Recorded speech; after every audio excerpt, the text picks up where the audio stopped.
Klinget, Glöckchen, klingelt, schaff mein Mädchen hier. Klinget, Glöckchen, klingelt, bring mein Weibchen hier. Klinget, Glöckchen, klingelt, schaff mein Mädchen hier. Klinget, Glöckchen, klingelt, bring mein Weibchen hier. Queridos amigos de Poemologías, aquí estamos de nuevo para continuar nuestro acercamiento a la poesía moderna occidental, continuando con nuestra exploración de los aportes de Rubén Darío a el desarrollo de esa poesía moderna en Occidente.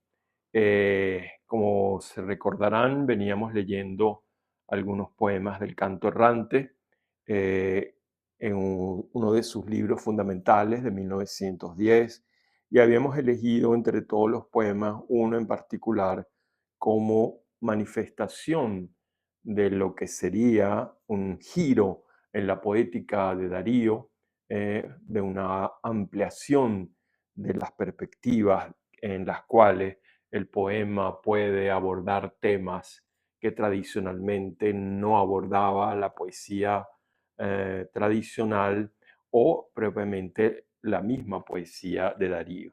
Ese poema, como recordarán, era la epístola, la larga y sustanciosa carta que le escribe Rubén Darío a la señora de Leopoldo Lugones.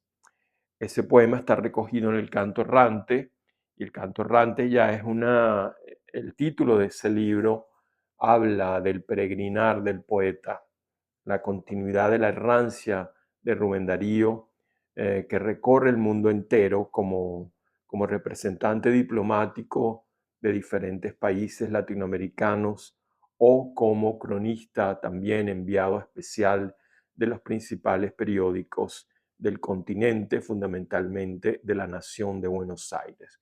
Esa errancia, ¿verdad? Ese itinerario constante, esos desplazamientos van a producir en Darío una experiencia cosmopolita, ¿verdad? Es un poeta que ha visitado los principales escenarios de la vida moderna en Occidente, Europa, Estados Unidos, Sudamérica. Obviamente nunca visitó la China ni la India, pero como vimos también leyendo algunos poemas del Canto Errante, era capaz de imaginárselas perfectamente y construir pequeños cuadros, ¿verdad?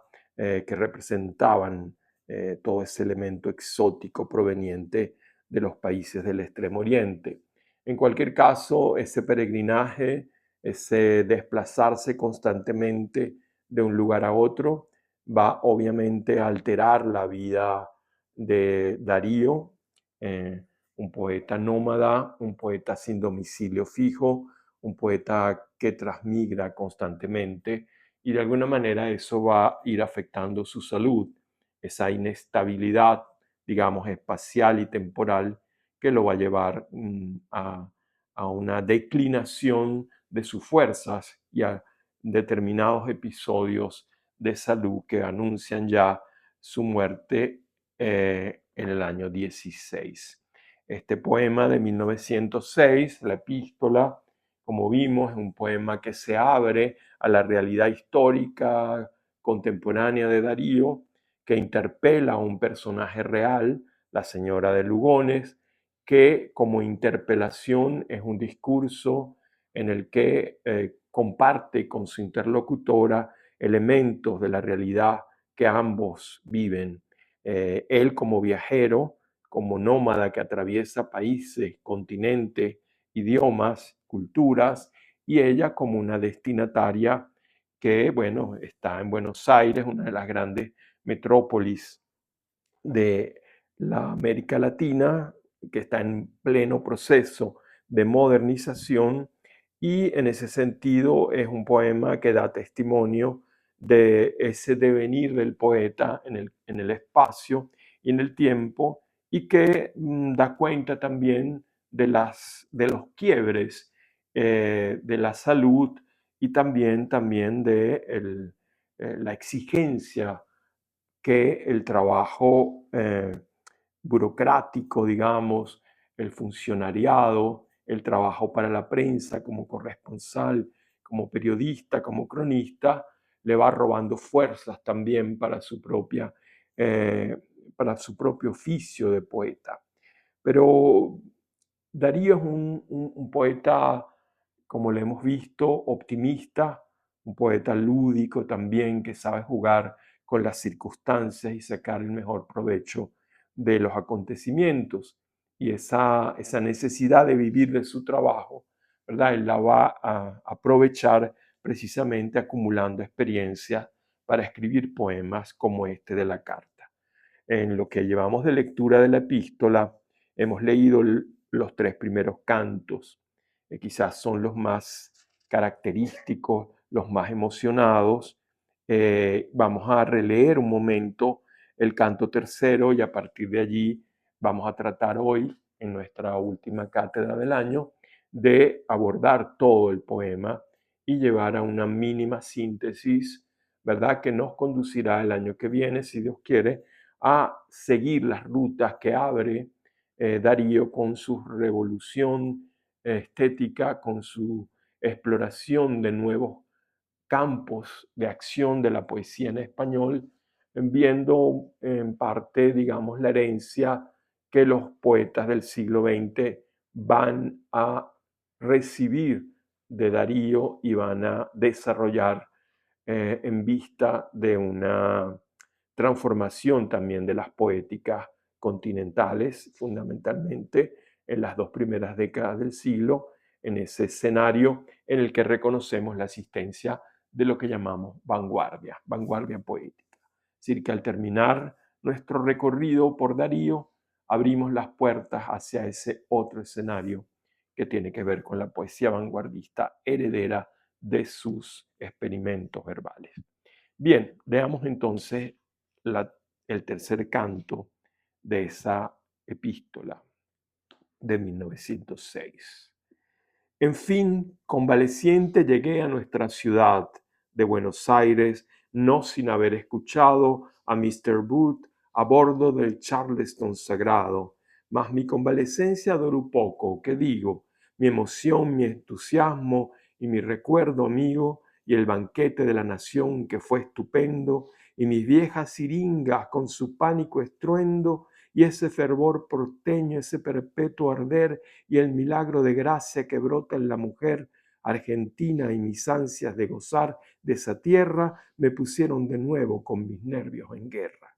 Y me volví a París, me volví al enemigo terrible, centro de la neurosis, ombligo de la locura, foco de todo su menage, donde hago buenamente mi papel de sauvage, encerrado en mi celda de la Rue Marivaux, confiando solo en mí y resguardando el yo.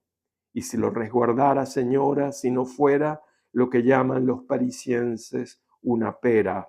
A mi rincón me llegan a buscar las intrigas, las pequeñas miserias, las traiciones amigas y las ingratitudes. Mi maldita visión sentimental del mundo me aprieta el corazón y así cualquier tunante me explotará a su gusto. Soy así, se me puede burlar con calma, es justo. Pero eso los astutos, los listos dicen que no conozco el valor del dinero, lo sé, que ando nefelibata por las nubes, entiendo, que no soy hombre práctico en la vida, estupendo, sí, lo confieso, soy inútil, no trabajo para arrancar a otro su pitanza, no bajo a hacer la vida sórdida de ciertos previsores. Yo no ahorro ni en seda, ni en champaña, ni en flores. No combino sutiles pequeñeces, ni quiero quitarle de la boca su pan al compañero. Me complace en los cuellos blancos ver los diamantes, gusto de gentes de maneras elegantes y de finas palabras y de nobles ideas. La gente sin higiene ni urbanidad de feas, trazas, avaros, torpes o malignos y rudos, mantienen, lo confieso, mis entusiasmos mudos. No conozco el valor del oro. ¿Saben esos que tal dicen la amarga del jugo de mi seso, del sudor de mi alma, de mi sangre y mi tinta, del pensamiento en obra y de la idea en cinta? ¿He nacido yo acaso, hijo de millonario? ¿He tenido yo Cirineo en mi calvario? Bueno, este fragmento de la carta es una demostración de la potencia musical del verso dariano, ¿verdad? Aquí hay un verso de amplio aliento, ¿verdad? Polisilábico, ¿verdad? En decasílabo, alejandrino, hay una mezcla de formas, de formas métricas, de longitudes silábicas de cada verso, y con una gran maestría en el uso del encabalgamiento, ¿verdad? Y ese ritmo interno y esas rimas internas que van haciendo del poema un entramado rítmico, equilibrado, que no solamente resuena en los finales de verso, sino que resuena también dentro de cada estrofa. Es decir, es una gran composición musical la que Darío nos está ofreciendo.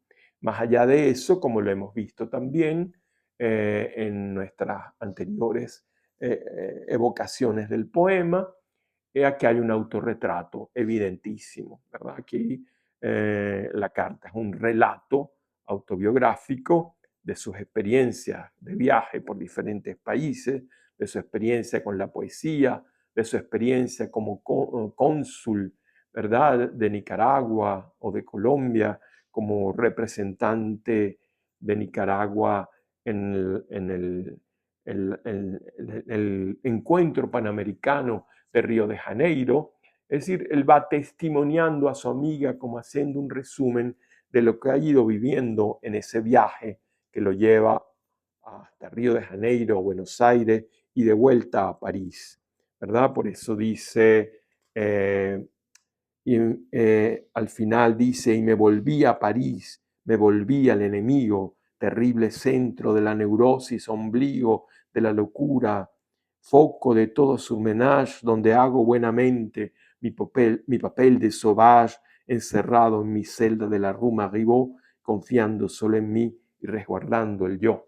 Y esa visión también de la gran ciudad, de la metrópoli, que de alguna manera la vive como una experiencia demasiado exigente, que le produce surmenage, ¿verdad? Lo que hoy llamaríamos de alguna manera estrés, es decir, una ciudad que exige demasiado de él, como le ha ocurrido a otros poetas estando en París, ¿verdad? Y toda esa humor también que integra todo el discurso del poema, esa autoironía constante acerca de lo que le sucede y de esa vida en París en la que hace tranquilamente el papel de salvaje, del indio americano, del chorotega neograndano que entra en la gran metrópoli, ¿verdad? Y además encerrado en su pequeña habitación de la Rue Marivaux,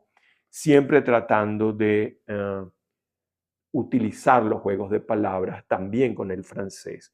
Recuerden que la carta comenzaba también con unos versos en francés muy llenos de humor y de picardía con respecto a el destinatario, que es la señora de Lugone.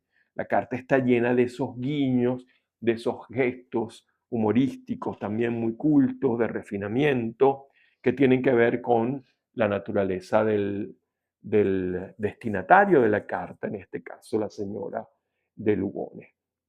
Bien, y aquí hay una confesión de su malestar, eso que hemos llamado el malestar en la cultura del poeta moderno, su situación de incomodidad frente a un mundo cada vez más competitivo, más avasallante, exigente desde el punto de vista de la productividad, de la rentabilidad, de la utilidad de las acciones y las operaciones. Y en ese sentido, el poeta moderno se ha sentido también desplazado, marginado de alguna manera, porque él no representa los valores del rendimiento, ni de la utilidad, ni del pragmatismo. Y un poco allí está expuesta esa queja, esa especie de defensa de una rareza, de una extrañeza, de una especialidad existencial que lo separa de la multitud, de la muchedumbre o también del modo de vida burgués convencional.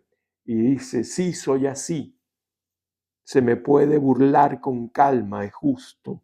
Por eso los astutos, los listos dicen que no conozco el valor del dinero, lo sé, que ando nefelibata por las nubes, entiendo que no soy hombre práctico en la vida, estupendo, sí, lo confieso, soy inútil, no trabajo por arrancar a otro su pitanza, no bajo a hacer la vida sórdida de ciertos previsores. Yo no ahorro ni en seda, ni en champaña, ni en flores. Es decir, un tipo que trata también de distinguirse, ¿verdad?, del medio en el que está operando. Esa es una de las problemáticas más exigentes del artista moderno, esa necesidad de mantener la distinción, como diría Pierre Bourdieu, esa necesidad de distinguirse de la masificación, de la proliferación democrática de las formas, ¿verdad?, de la uniformización también de los dispositivos de comunicación y de creación, inclusive la masificación de la producción artística mediante el desarrollo tecnológico, aquello que también trabajó de manera tan brillante Walter Benjamin en su famoso ensayo sobre la obra de arte en la época de la reproducibilidad técnica. Y eso está ocurriendo en el momento en que Darío está escribiendo este poema y está evocando estas situaciones que le han afectado a él como le han afectado a una cantidad importante de poetas modernos, ¿verdad? Y digamos que aquí, bueno, él termina esta especie, este fragmento del autorretrato, dando cuenta de su distinción, de su diferencia, de su voluntad explícita de no dejarse, digamos, absorber por las demandas de una sociedad basada en el dinero, en la rentabilidad o en la competencia por los mercados, ¿verdad?, incluyendo el mercado cultural. Y así podemos entrar en las próximas estrofas del poema. El poeta continúa viajando, el poeta continúa desplazándose, ¿verdad? Y por lo tanto el poema también cambia de escenarios, cambia de atmósfera, y así entramos de pronto en el canto cuarto, que es corto, en el que él continúa la carta diciendo lo siguiente. Tal continué en París lo empezado en Anvers, óyeme aquí en Mallorca la torre del Foner, como dice Mosén Cinto, el gran catalán. Y desde aquí, señora, mis versos a ti van, olorosos a sal marina y a azahares, al suave aliento de las Islas Baleares. Hay un mar tan azul como el Partenopeo, y el azul celestial vasto como un deseo, su techo cristalino bruñe un sol de oro. Aquí todo es alegre, fino, sano y sonoro, barcas de pescadores sobre la mar tranquila, descubro desde la terraza de mi villa que se alza entre las flores de su jardín fragante, con un monte detrás y con la mar delante.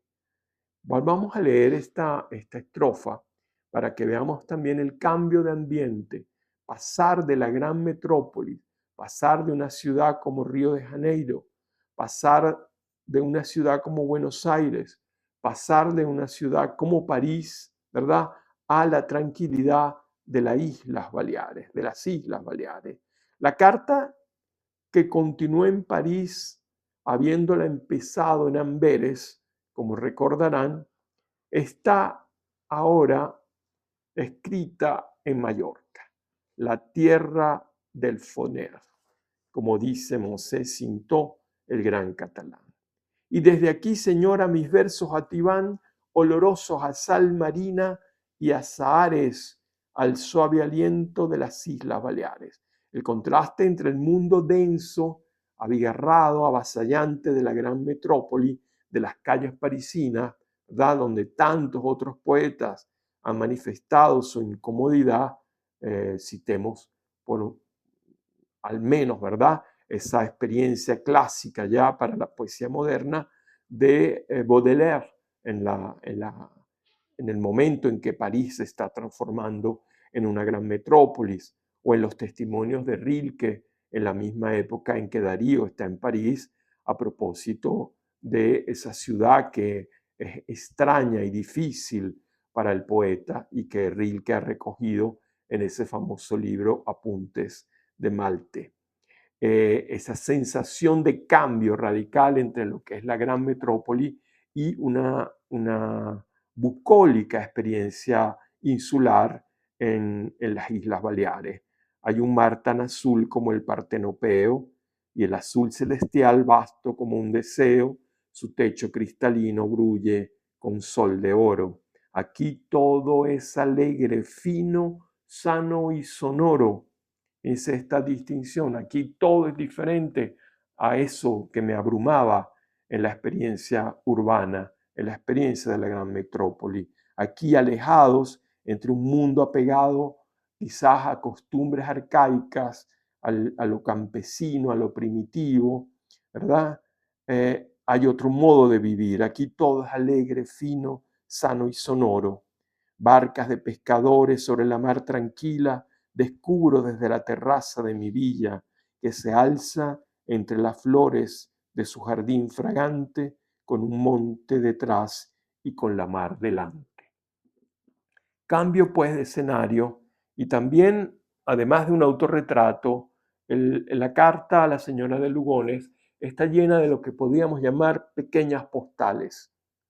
En alguna de las otras reuniones quizás evocamos los tableaux de Baudelaire cuando describe París, las calles de París, que pinta pequeños cuadros, ¿verdad?, de costumbres que nos dan una idea de cómo podía ser París en los años 60 del siglo XIX. Estas pequeñas postales que también construye Darío para que su interlocutora vea lo que no puede ver, es decir, ella no está en Mallorca, ella no está en París, ella no está en Amberes, y sin embargo, Darío trata de darle una idea de lo que son esas ciudades o esos espacios. Está construyendo paisajes a partir de palabras, describiendo esas situaciones y lo que podríamos decir, está pintando con palabras imágenes para que la señora de Lugones pueda hacerse una imagen de lo que él está viendo, de los lugares por donde está pasando. Entonces podríamos decir que hay muchas postales, ¿verdad?, en estas estrofas. Vamos a leer un fragmento del canto quinto, ¿verdad?, que es bastante largo, para darnos una idea de lo que es la escritura de esa postal en la que Darío va entonces a privilegiar los valores de la vida campesina, de la frugalidad, de la salud, del clima, de unas costumbres más primitivas, como dije antes, más ligadas a la tierra, menos azoradas o inquietadas por las solicitaciones de la vida social en la gran ciudad. A veces me dirijo al mercado que está en la Plaza Mayor, que copé, ¿no es verdad? Que copé, ¿no es verdad? Que a lo copé, es decir, en el sentido de una poesía de inspiración familiar, ¿verdad?, que evoca la simplicidad de lo cotidiano. Al hablar del mercado, ya no está hablando de grandes monumentos, no está hablando de grandes episodios de la experiencia, sino de algo muy modesto, muy sencillo. A veces me dirijo al mercado que está en la Plaza Mayor, que copé, ¿no es verdad?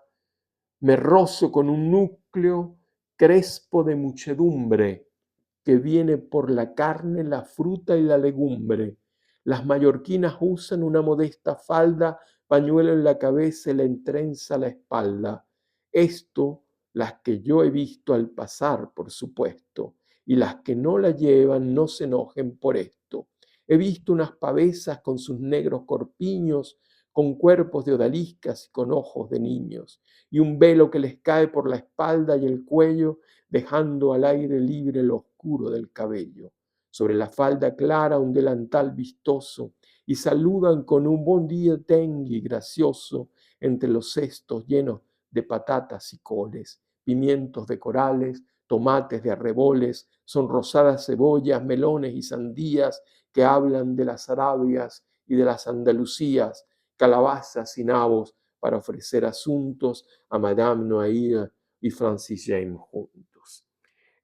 Aquí, bueno, como siempre, Darío, su interlocutora es una interlocutora culta, una interlocutora refinada, también en cierta medida el solo hecho de vivir en Buenos Aires ya la convierte en una persona cosmopolita que está en contacto con la realidad mm, europea y latinoamericana a través de los periódicos, a través de las revistas, está muy informada y por eso puede enviar constantemente a ella guiños culturales que probablemente para el resto de los lectores hoy día resultan poco familiares, como esa referencia a Copé o como a Madame de Noailles o a Francis James, que era Francis James, un personaje muy leído en la época en que Darío está escribiendo la carta y está enviando esta postal. Es como antes se enviaban postales también,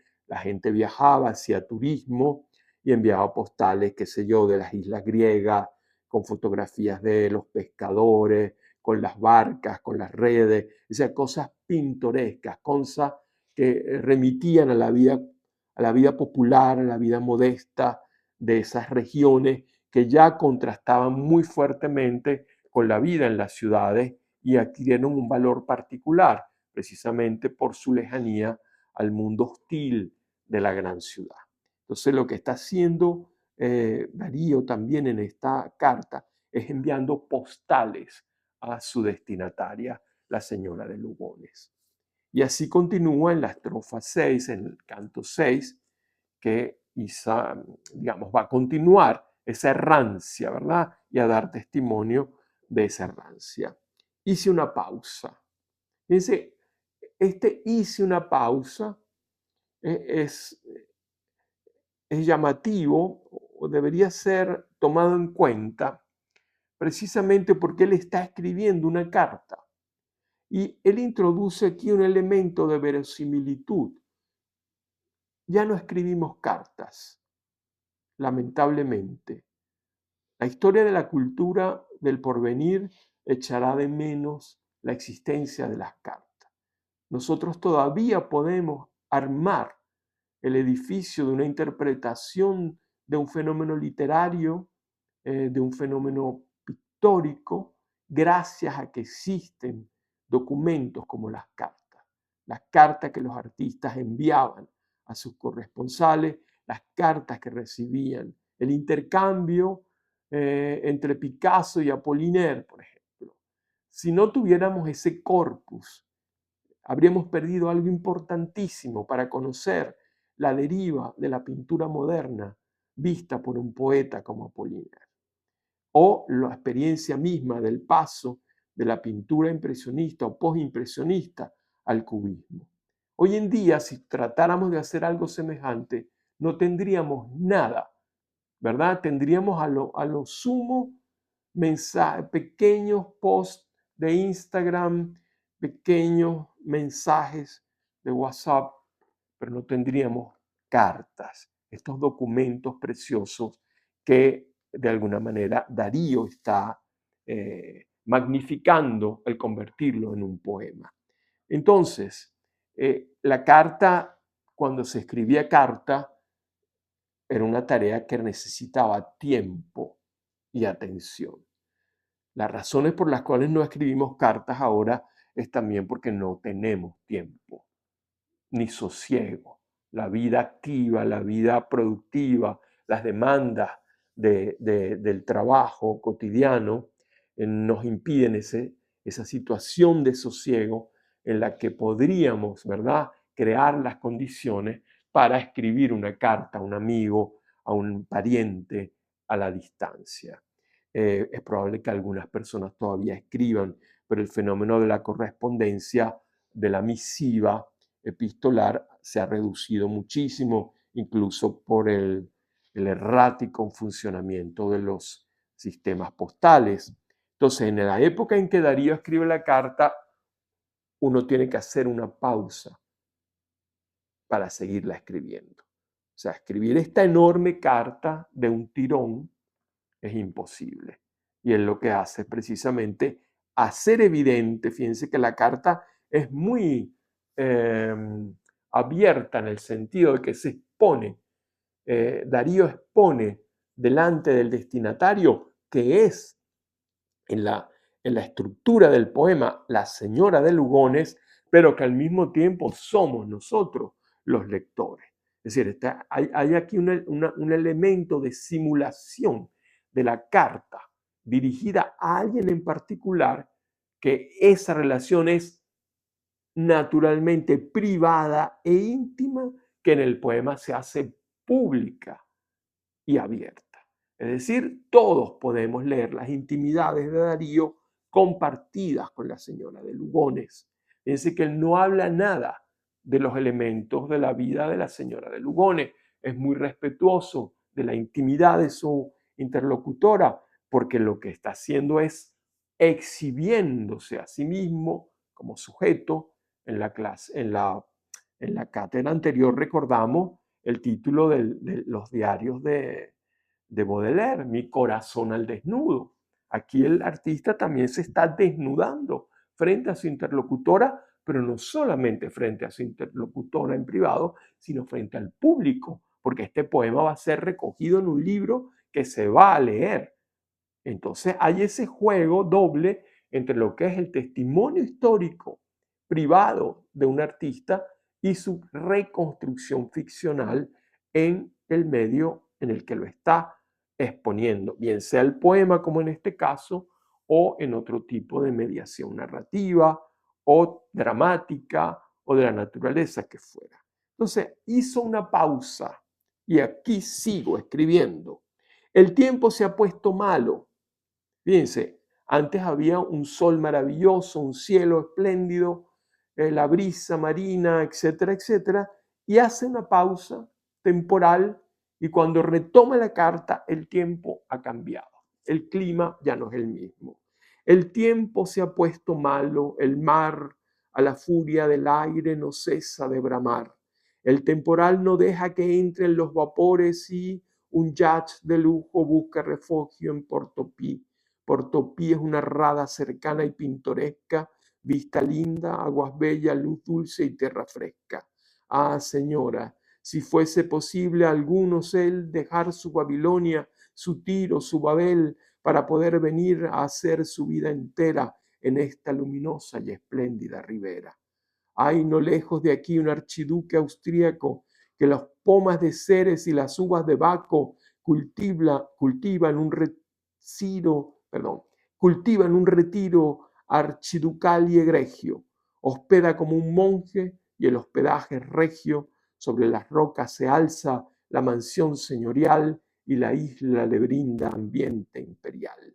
Es un pariente de Jan Or, es un Atrida que aquí ha encontrado el cierto secreto de su vida. Es un cuerdo. Aplaudamos al príncipe discreto que aprovecha a la orilla del mar ese secreto. La isla es florida y llena de encanto en todas partes. Hay un aire propicio para todas las artes.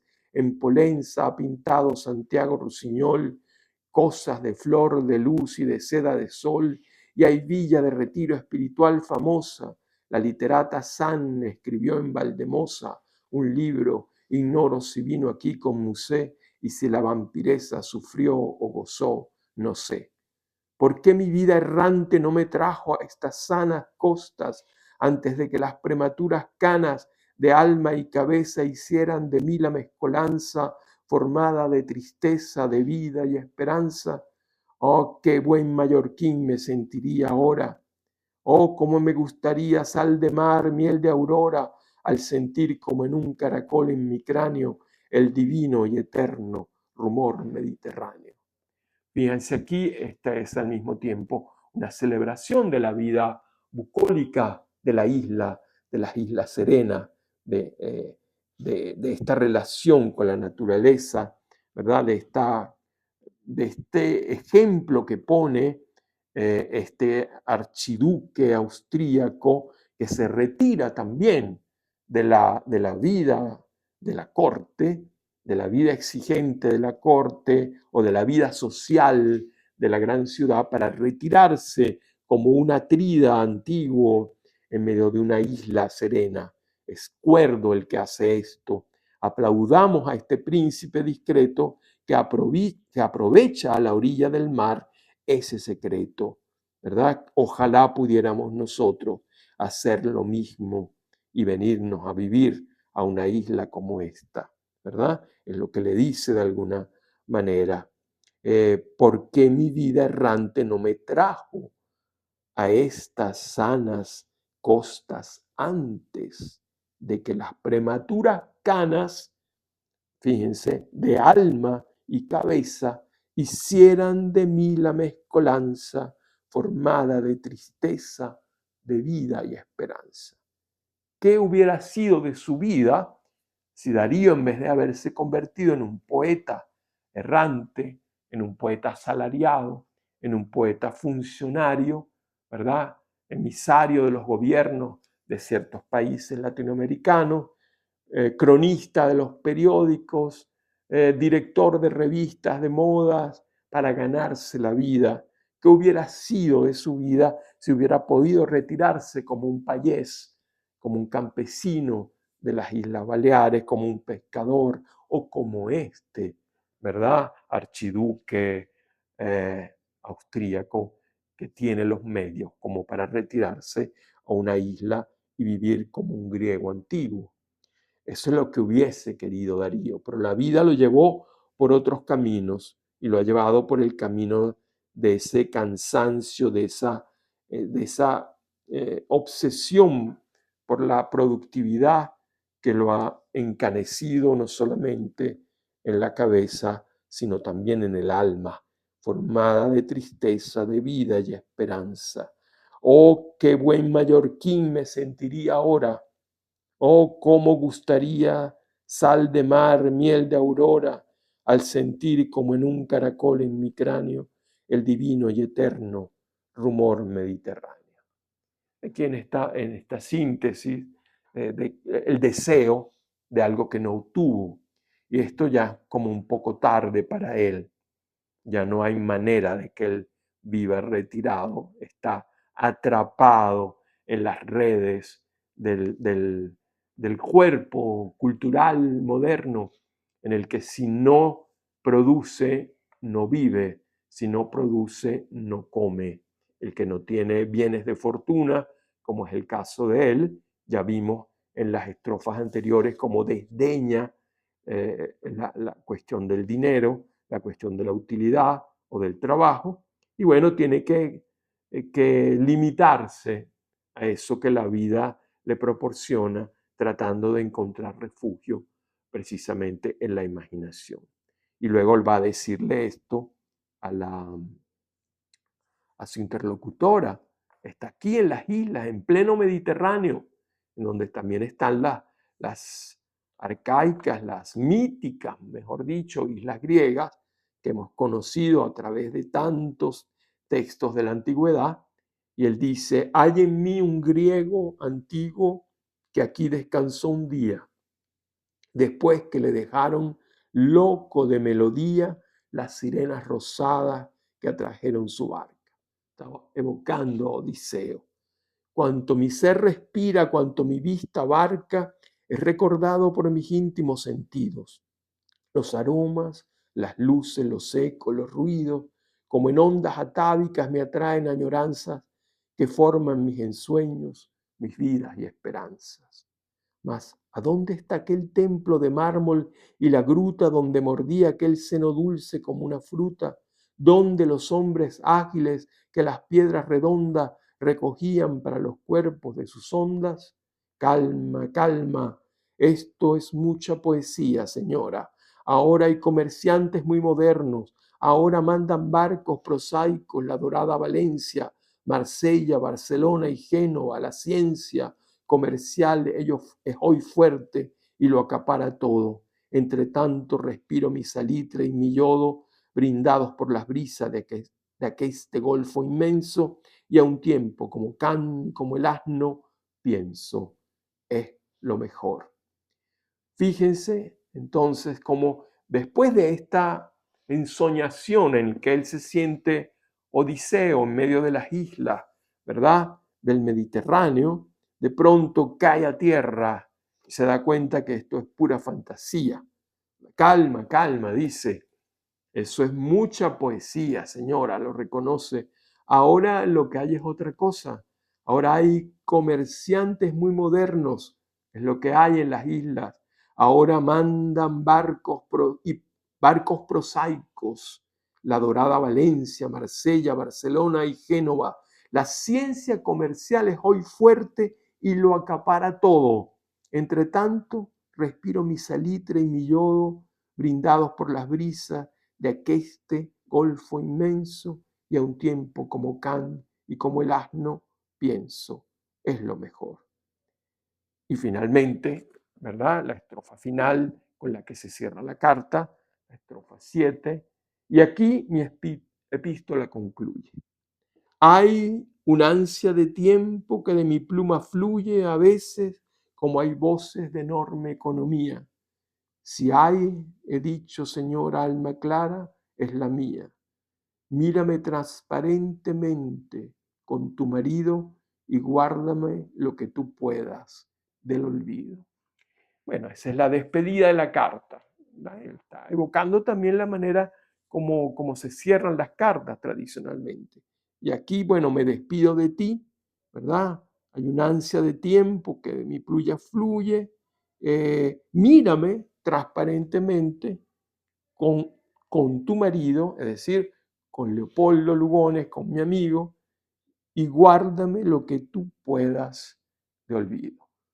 Así finaliza esta hermosísima epístola que, bueno, la vamos a seguir evocando a lo largo de nuestros nuevos encuentros el año venidero.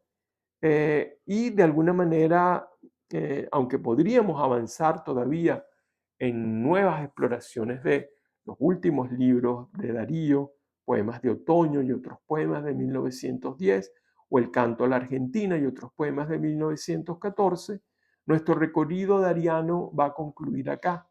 Cerramos el año con Darío y abriremos el año venidero, Dios mediante, viendo la herencia dariana en la poesía moderna en español. Los esperamos.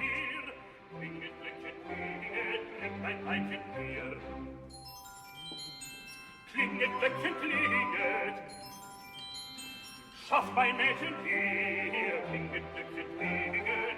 Ein Weibchen hier.